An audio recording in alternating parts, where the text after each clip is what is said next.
आउज़ुबिल्लाहिमिनश्शैतानिर्रजीम बिस्मिल्लाहिर्रहमानिर्रहीम। प्यारे दोस्तों, आज दी गपशप सां सुनाइयां भाई। एक शिकारी आया तो शिकार करन पैना आ। वो के काम करेने आ भाई, वो ये जड़ा कौंक जड़ा सिटी जबान है कौंक जिस आखने आ, इसकी मादा उस रखी हुई है।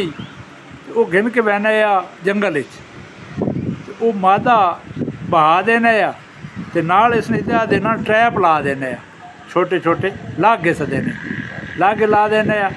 जूं वो जड़ी काका जड़ी मादा वो जूं बोलनी है इदो अदो बवाने कौंक ते उन उस ट्रैप फस पैने उसकी आवाज़ नाल, यानी वो दुइया लफ्ज़ां चो सा ना सदेनी है सद के उत्थे वो उस लाग्या फस पैने।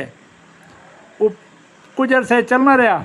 एक दाड़े की होया उतो ना नालों एक कोई बड़ा अक्लमंद और समझदार आदमी लगा।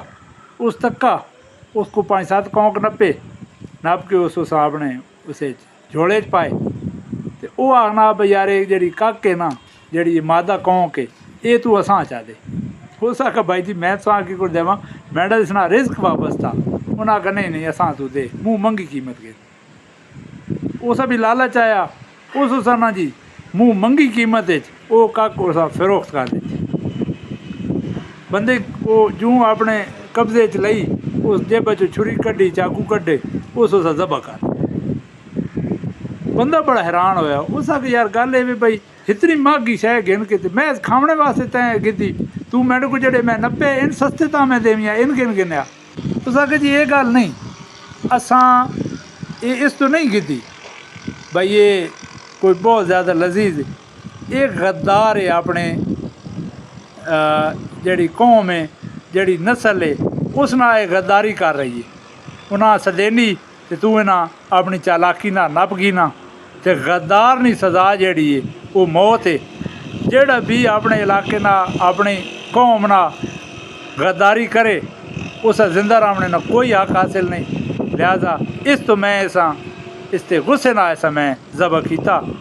गल ये दोस्तों भाई बिल्कुल ये सही गल है कि अपनी कौम ना अपने इलाके ना अपने लोगों ना अपनी बिरादरी ना मुखलिस रहना चाहिए ना।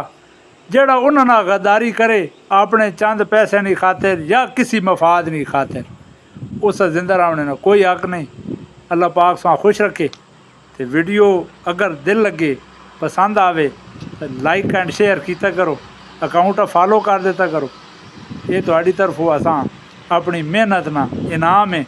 ऐसे हर रोज़ जेडे एडो कि थीने टॉपिक्स ढूंढने थोड़ी खातिर और तुम कोई ना कोई सबक आमोज कहानी सुनाने तो उस ना इनाम है।